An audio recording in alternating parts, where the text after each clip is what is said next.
جمیل الرحمان صاحب آپ کراچی سے سوال کرتے ہیں، مفتی صاحب عصر کی نماز کے بعد دوسری نمازوں کی قضا پڑھی جا سکتی ہے یا نہیں؟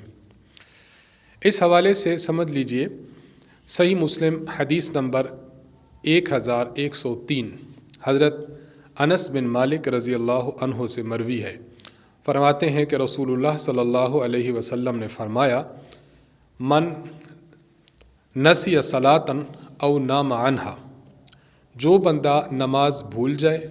یا سو رہا تھا اور اس کی نماز قضا ہو گئی، فکفارتھا، اس کا کفارہ یہ ہے، ان یصلیھا اذا ذکرھا، کہ جب یاد آ جائے تو اس کو فوراً پڑھ لے۔ اس حدیث مبارکہ سے معلوم ہوتا ہے کہ نماز جتنا جلد ہو سکے اس کو ادا کرنا چاہیے۔